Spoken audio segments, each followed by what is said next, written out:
Welcome back into Signing Day Central here on Warchant TV, and Florida State with a blue-chip offensive lineman. That's right. Even though Florida State is in flux with its coaching staff on the offensive side, and, well, the whole staff for that matter, Florida State did secure a signature from four-star offensive tackle Mario Nash. And joining me now, Matt Lasser, staff writer, recruiting reporter for Warchant TV, warchant.com. Matt, tell me about this player that Florida State now officially has in the fold in the 2025 class.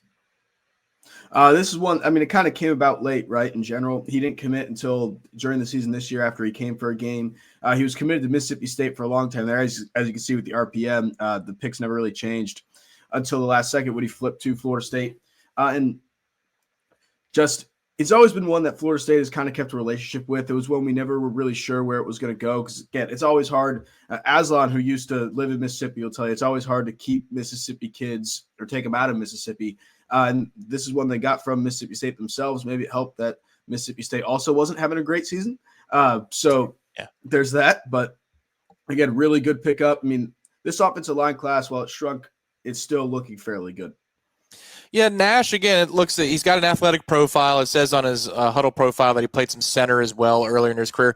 But this is a guy that can move. You can see that as he's pulling from one side of the line to the other in this particular huddle clip. But this is a guy that Florida State had before Alex Atkins left, was dismissed from the program. He's stuck with the program. So that tells me that there's a relationship here with Mike Norvell and also perhaps just a love of Florida State in general, or getting out of his home state and coming to a different place. So what do you think were the factors in the recruitment beyond the relationship with Mike Norvell? Because if the kid is, has his position coach go away and he's still with Florida State, that tells you something. Yeah, I obviously, these kids, what I've learned through this whole process of the firing of coaches is that these kids actually have a tighter bond with Coach Norvell than I thought in general. I always thought it was mainly you're with the position coach, that's who you spend the most time with. And then Norvell is kind of, don't want to say the word secondary, but just not as tight, right? Just because you're not spending as much time, because he has so much else to worry about where you spend a lot of time with your position coach. But clearly he is tight with Norvell to be able to stay. And I will say, I think in general, if you just felt like at home at Florida State, when he was here this past weekend for the UF game, and I should have told you before this, but if you look at the picture I got of him when he was walking into the game, he's kind of just messing around, making faces. It always felt like home. And even his dad used to post with a camera for us too. And everyone just always seemed in a good mood, right? It was never like, sometimes you meet with recruits and when you go to interview them or you see them walking, like they keep a straight face when they walk by us or something. Like you just see a lot, they're kids. They want to keep things secret, weird sometimes, but he was always smiling. His family was always smiling. It was always good to see. So he strikes you as a kid then, because you get to talk with these players either via text, phone calls, in-person interviews on campus. Maybe you grab a quick word with them off the record as they're traveling to and fro. He strikes you as a kid that others will gravitate to. And when it comes down to time that he hits the practice fields, maybe with some other classmates from 2025 or younger kids, this is a guy that people will bond with, and he might be able to develop into something of a leader, because usually the relaxed ones are the leader types.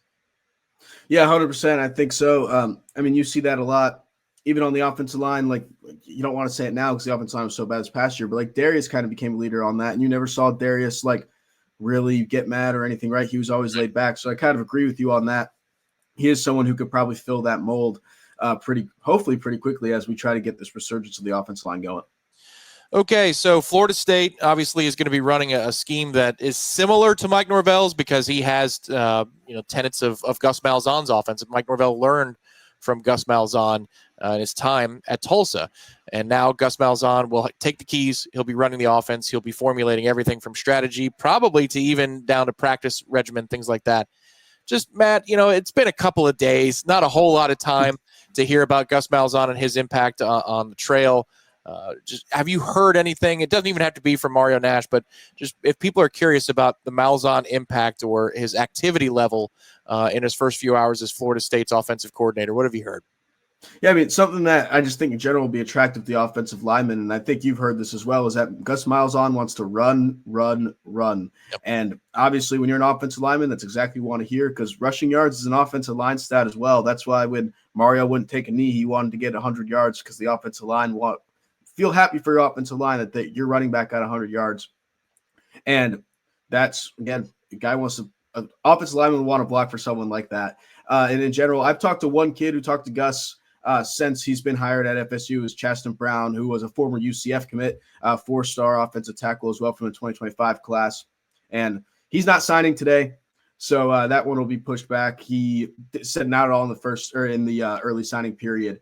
He will be moving us back probably to February because he's playing basketball, so he wasn't going to early enroll anyway, so it didn't mean anything. But to hear this kid talk about his relationship with Gus Malzahn was kind of amazing because it was the first time I've gotten to hear it from a kid itself. And this kid, like, they didn't even talk football when they talked. He's like, no, I was just calling him to make sure he was all right with the move, like making sure his head was in the right space. Like, that's the kind of effect he's having on these kids already just at UCF. And now you're going to get to have it on really a more personal level, as I was saying earlier, with the assistant coaches, to me, always have the more personal talks with the kids. Yep. So if he can do that as a head coach when he's overseeing everything, I think it's going to be amazing to see when he's that offensive coordinator really just focusing on a few guys.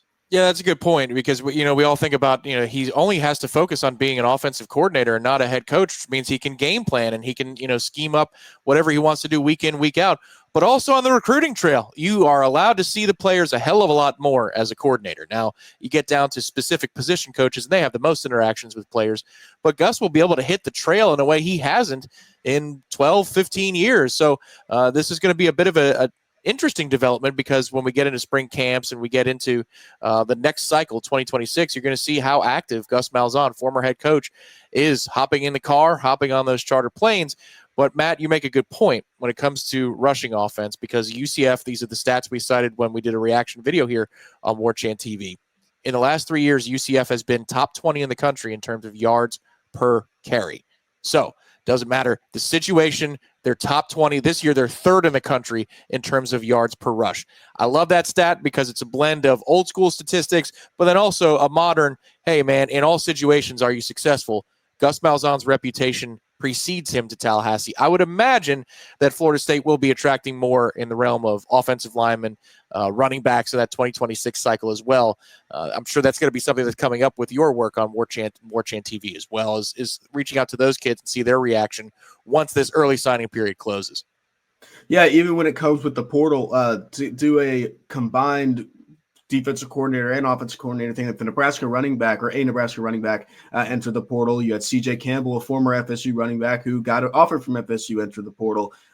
You're having a lot of things. And also Damon June, who is a UNC commit running back who visited this past weekend. I think you're going to see a lot of run game areas kind of pick up when it comes to that, just the way Gus wants to run it down everyone's throat. Stay tuned to Warchant TV for all of that news. There's going to be a lot here. This is the time when the entire staff, and Matt is already kind of a jack of all trades, but we all dip into different realms that we're not usually in because you've got coaching changes, you've got portal work, you've got recruiting work, all happening at the same time. It's chaos in December.